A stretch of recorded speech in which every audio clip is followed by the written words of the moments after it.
Chapter 1352. Wilbur deflected the attacks with a mere wave of his hand. The next second, however, they charged over once more, as if they were oblivious weapons in Wilbur's grasp. Wilbur's brows furrowed as he sent them backward once more. Their expressions flashed with pain.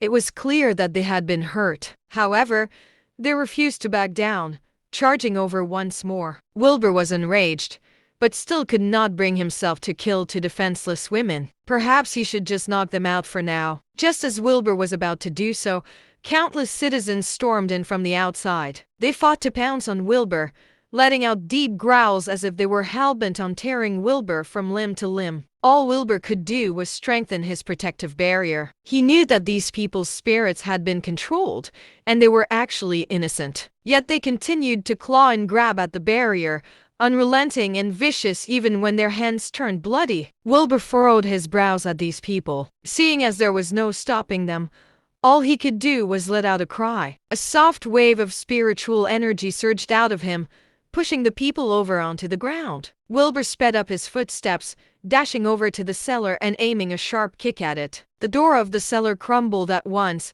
letting out a large amount of gray fog. Wilbur was enraged by the sight that greeted him. A few dozen believers of the Church of the Flame Dragon Lord had turned into dried corpses. Their jaws were agape as their faces were turned to the sky, that they had been drained of all life by some sort of ritual and completely dead. Wilbur's gaze turned positively murderous. Just then, the three elders had returned to their normal forms as they looked at Wilbur calmly. "What did you do to them?" Wilbur shouted. Colton smiled. "They were contributing to the Great Will. It should be their honor." "Like hell they should be honored."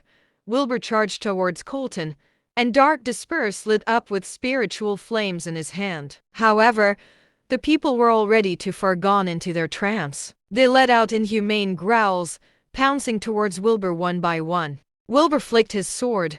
A long, deep crack appeared in the ground before lighting up with roaring spiritual flames. Yet the people were completely uncaring of it, dashing through the flames and pouncing on Wilbur with their burning bodies. Wilbur sighed.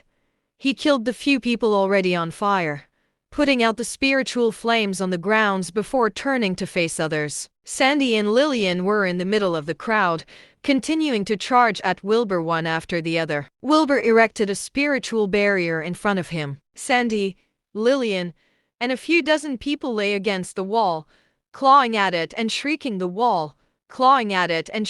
at the top of their lungs wildly. Behind them were even more crazed people. The three elders looked at Wilbur before they lit up with gray spiritual flames.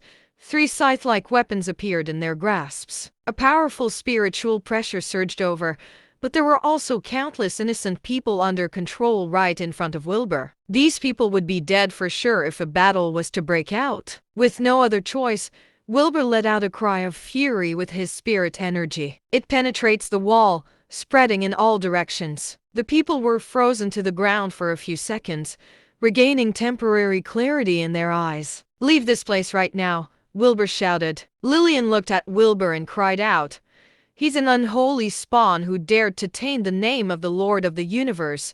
Kill him." "Yes, kill him," Sandy shouted as well. The people around them began to chant along. Wilbur's gaze turned cold. "Pumido is an evil cult of a religion. They killed so many members of the Church of the Flame Dragon Lord and even controlled you using spirit energy. Please stop your foolishness."